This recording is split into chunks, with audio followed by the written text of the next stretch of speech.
So guys, आज की Friday night SmackDown जो हो रही थी की बैंक एरिना इन बफलो न्यूयॉर्क से वो फाइनली एंड हो चुकी है। तो चलिए एक बार नजर मार लेते हैं कि क्या आज सैमी ज़ेन ने ब्लड लाइन को ज्वाइन किया या नहीं। तो चैनल को अभी लाइक एंड सब्सक्राइब कर दो और वीडियो को एंड तक पूरा देखना है आपने। एंड नाउ आप देख रहे हैं रेसलमैनिक्स एंड सब्सक्राइब करना तो बनता है।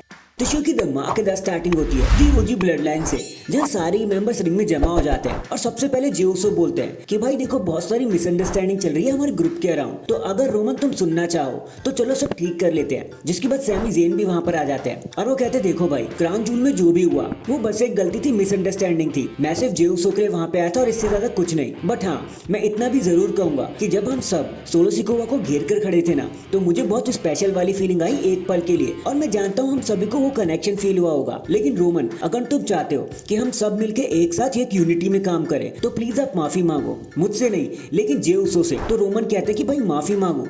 ठीक है भाई, ठीक है जे उसो, मैं माफी मांगता हूँ। मैं माफी मांगता हूँ कि हमने इस पे टाइम वेस्ट किया। सॉरी मैंने सैमी को इन सब में घसीट लिया, वो तो फैमिली का पार्ट भी नहीं है। लेकिन सोलो, चलो ठीक है अब तुम यहाँ पे आ जाओ, तुम हमारा परिवार का हिस्सा हो ना, आओ इस चीज को खत्म करते हैं। और सैमी वहां से जाने की कोशिश करते हैं। बट तभी टाइटन ट्रॉन पर हमें जेकब फातू देखने को मिलते हैं जो कहते हैं कि रोमन तू असली ट्राइबल चीफ नहीं है, सोलो सिकोवा असली ट्राइबल चीफ है। सोलो सिकोवा को जब आना होगा वो तब आएंगे, तेरे कहने से कुछ भी नहीं होता। और तुम रोमन तो उसे आज एक्नॉलेज कर ही लोगे। और इसी कंफ्यूजन के साथ ये मूवमेंट यहीं पर खत्म हो जाता है। फिर बैक स्टेज में हमें रोमन एंड जे उसो देखने को मिलते हुए जिमी उसो, जहाँ पर जे उसो बोलते हैं भाई मैंने तुझे कहा था ना कि सैमी की बात सुन ले, लेकिन तुम सुनते कहाँ हो, देखो वो चला गया ना। तो रोमन कहते हैं कि भाई तुम्हें उसकी इतनी क्यों परवाह है, वो हमारा परिवार नहीं है, हम अकेले ये सब देख लेंगे। जिसके बाद रोमन कहते हैं कि जिमी जाओ ढूंढो जे कहाँ चला गया। नेक्स्ट हमें कैंडिस लेरे वर्सेस बेली के बीच में एक सिंगल्स मैच देखने को मिलता है। बताने को यहाँ कुछ भी खास नहीं है, एज एक्सपेक्टेड बेली मैच को जीत जाती है। फिर एक बैक साइड मूवमेंट के बाद हमें द वाइपर रेंडी ओपन देखने को मिलते हैं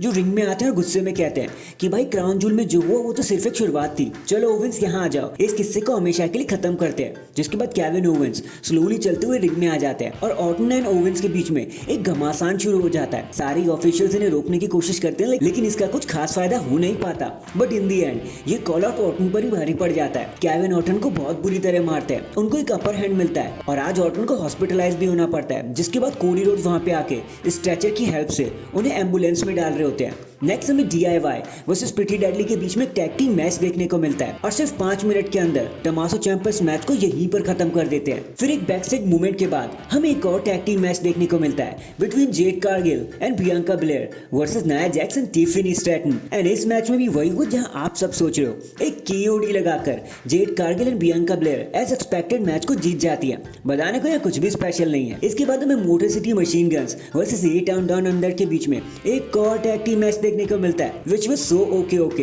एवरेज सही था ये मैच, जहाँ Motor City Machine Gun as expected match को जीत जाते हैं और अपना मोमेंटम कैरी करते हैं। फिर वही बैक स्टेज में हमें पता चलता है कि निक एल्डिस एक नए टाइटल को इंट्रोड्यूस करने वाले हैं जिसका नाम होने वाला है वुमेन्स यूनाइटेड स्टेट्स चैंपियनशिप, जहाँ कुछ ही दिनों बाद हमें इसका एक इनॉग्रल चैंपियन भी देखने को मिलेगा। फिर फाइनली ये सारी चीजें लीड करती है हमें हमारे मेन इवेंट की तरफ, जहाँ सबसे पहले सोलो सिकोवा अपनी टीम के साथ रिंग में आ जाते हैं और कहते हैं कि एक तरीका है सारी चीजों को शुरू करने का, चलो आप सब मुझे एक्नॉलेज करो। तो रोमन रेस भी वहां पे आ जाते हैं जिस पर सोलो कहते हैं कि भाई तुमने देखा ये सब क्या हो रहा है, तुम्हें देखकर काफी अच्छा लगा मुझे, चलो भाई तुम ही एक्नॉलेज करो मुझे। तो रोमन कहता है भाई कभी नहीं, मैं तुझे कभी एक्नॉलेज नहीं करूंगा, बल्कि मैं तुझे यहाँ एक्नॉलेज करने नहीं तुझे चैलेंज करने आया हूँ। एक 1-on-1 फाइट कर लेते हैं सोलो और देख लेते हैं नया ट्राइबल चीफ कौन है। तो सोलो हंसते हुए कहते हैं कि भाई मैं पहले से ही ट्राइबल चीफ बन चुका हूँ, मुझे तेरे से लड़ने की जरूरत नहीं है, तुम अपना फूड पार्टनर ढूंढ लो ताकि हम एक वॉर कर सके। रोमन कहते हैं तू वॉर गेम्स की बात कर रहा है। तो सोलो कहते हैं बिल्कुल सही, लेकिन हमारे पास तो हमारा 5वां पार्टनर भी है। वहीं से सैमी ज़ेन आ जाते हैं और फिर सब मिलकर